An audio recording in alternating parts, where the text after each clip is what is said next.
very good morning to you. In this morning's What's Going Around segment, we're entering the peak period for tick-borne illnesses. Lyme disease is the top concern across New York.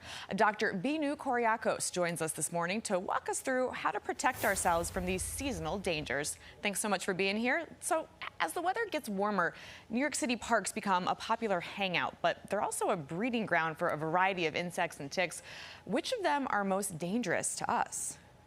Hey, good morning, Julie. I would say that, I would definitely look out for, there's a couple of different types of ticks that are around.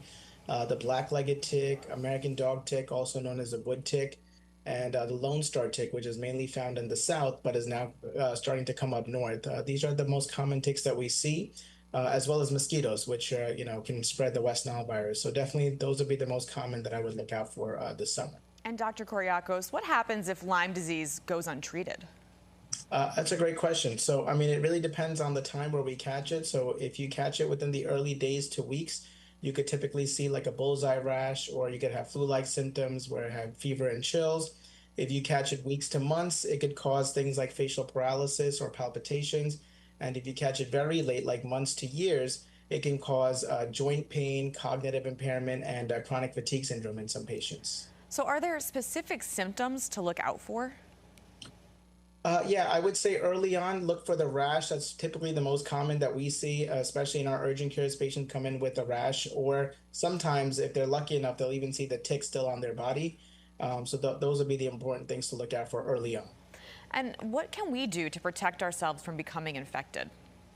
Another great question. Number one, of course, always wearing protective clothing. That's going to be very important, especially if you're hiking or going out in any kind of bushy area. Of course, using repellents, especially those with DEET, is very helpful, 20 to 30% of DEET.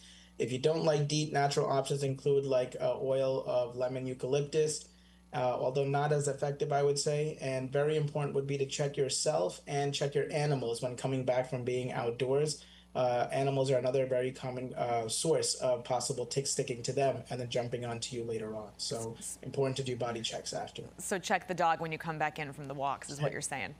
Exactly. Dr. Binu Kuriakose, thank you so much for stopping by. Dan and Hazel, back over to you.